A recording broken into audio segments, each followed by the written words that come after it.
Health ministry की ओर से press conference की जा रही है, सीधे आपको वही लिए चलते हैं। स्वास्थ्य मंत्रालय सभी स्टेक होल्डर्स के साथ मिलकर कोविड की इस लड़ाई में जुटा हुआ है। कल माननीय स्वास्थ्य मंत्री और स्वास्थ्य राज्य मंत्री ने भारत में कोविड-19 के कंटेनमेंट मेजर्स को लेकर हेल्थ फंक्शनरीज और साथ में वर्ल्ड हेल्थ ऑर्गेनाइजेशन के फील्ड ऑफिसर्स के साथ एक वीडियो कॉन्फ्रेंस की थी, जिसमें माइक्रो प्लान्स फॉर क्लस्टर और आउटब्रेक कंटेनमेंट के डेवलपमेंट के लिए जिला स्तर पर WHO अधिकारियों के साथ टेक्निकल कोऑर्डिनेशन किया जाए, उस पर विस्तृत चर्चा हुई। साथ ही स्वास्थ्य मंत्रालय WHO की national polio surveillance network team की सर्विसेज को यूटिलाइज करते हुए हमारी ऑनगोइंग सर्विलेंस को कैसे स्ट्रेंथन किया जाए, उस पर भी एक एक्शन प्लान बनाया गया। माननीय स्वास्थ्य मंत्री ने कन्फेडरेशन ऑफ इंडियन इंडस्ट्री द्वारा ऑर्गेनाइज्ड इंटरेक्शन में इंडियन इंडस्ट्री लीडर्स के साथ भी बातचीत की, जहां उन्होंने PM केयर्स फंड में योगदान देने के लिए इंडियन इंडस्ट्री को धन्यवाद दिया। साथ ही माननीय मंत्री जी ने उन्हें एश्योरेंस दिया कि सरकार उनके सामने आने वाली कठिनाइयों से अवगत है और इकोनॉमी के रिवाइवल के लिए किए जा रहे मेजर्स के द्वारा उनके कंसर्न्स को एड्रेस भी किया। इसके अलावा उन्हें कोविड के समय में हेल्थ केयर में मेक इन इंडिया के अवसरों का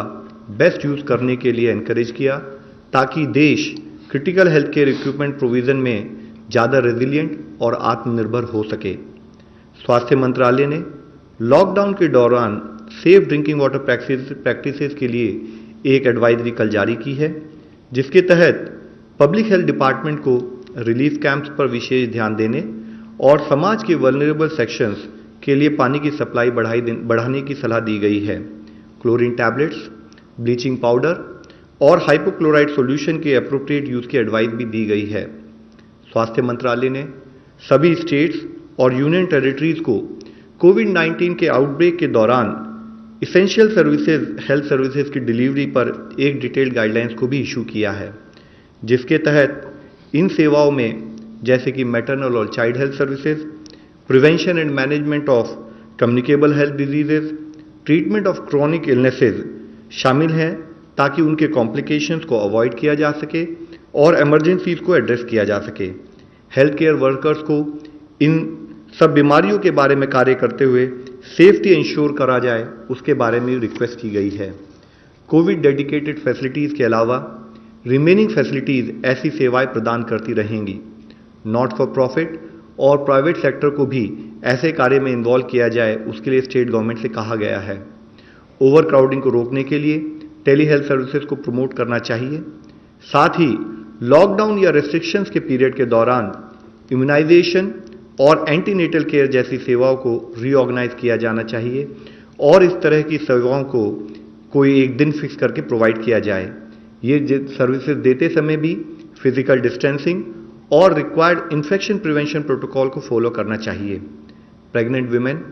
children with malnutrition, TB, leprosy, HIV, viral hepatitis,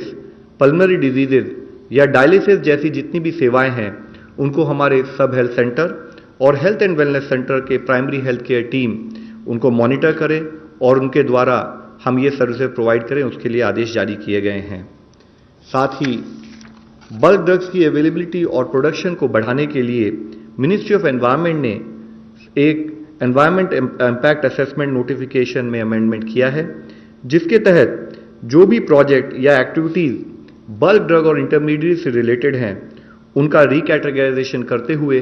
category A से कैटेगरी B2 में डाला गया है, जिसके तहत उनका अप्रेजल नेशनल लेवल पर लाए बिना स्टेट लेवल पर त्वरित गति से किया जा सकता है। इसके द्वारा भारत सरकार जो चाहती है कि इंपॉर्टेंट मेडिसिन और ड्रग्स की अवेलेबिलिटी बढ़े,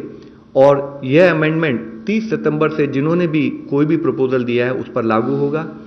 आज स्टेट रेगुलेटरी बॉडीज इस कैटेगरी के तहत 100 से अधिक प्रपोजल की समीक्षा कर रही है, जो डिसीजन मेकिंग के डिफरेंट लेवल पर है। अब तक टोटल 1489 पीपल हैव रिकवर्ड, और अगर हम देखें तो एक दिन के अंदर 183 लोग रिकवर हुए हैं। भारत में कंफर्म केसेस की संख्या में टोटल 941 नंबर्स का इंक्रीज नोट किया गया है और टोटल पॉजिटिव केसेस 12,380 हैं।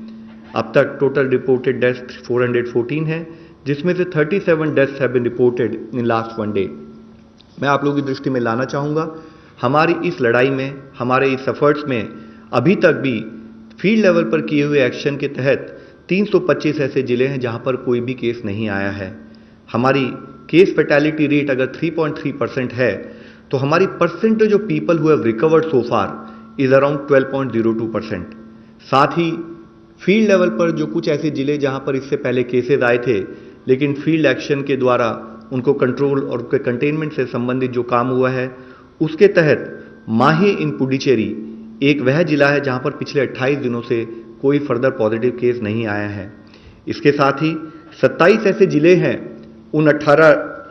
17 राज्यों में जहां पर पिछले 14 दिनों से कोई पॉजिटिव केस नहीं आया है, जिसमें है कि पटना बिहार से, नादिया वेस्ट बंगाल से, प्रतापगढ़ राजस्थान से, गिर सोमनाथ पोरबंदर गुजरात से, भद्राद्री कोथागुड़म तेलंगाना से, साउथ गोवा गोवा से, उत्तराखंड से Pauri Garhwal, Pilibhit in UP, Rajouri in Jammu Kashmir, West Imphal in Manipur, Bilaspur, Durg, Rajnandgaon Raipur में, छत्तीसगढ़ में, पुडुचेरी में जैसे मैं बता चुका हूँ माहे, ऐजवाल वेस्ट जो है मिजोरम में, देवनगिरी, कोडगु, तुमकुर, उडुपी और बेल्लारी कर्नाटका में, वायनाड कोट्टयम केरला में, SBS नगर पंजाब में, हरियाणा में पानीपत और मध्य प्रदेश में शिवपुरी। मैं आप सबसे यही रिक्वेस्ट करना चाहूँगा कि फील्ड लेवल पर जो कंटेनमेंट का ये प्लान ऑफ एक्शन इंप्लीमेंट हो रहा है उसके रिजल्ट हमें दिखने लगे हैं। लॉकडाउन, सोशल डिस्टेंसिंग और कंटेनमेंट मेजर्स के इस कंबाइंड एफर्ट से अगर हम लोग इसी तरीके से इस सतत प्रयास में लग रहेंगे तो हमें सफलता जरूर मिलेगी। धन्यवाद।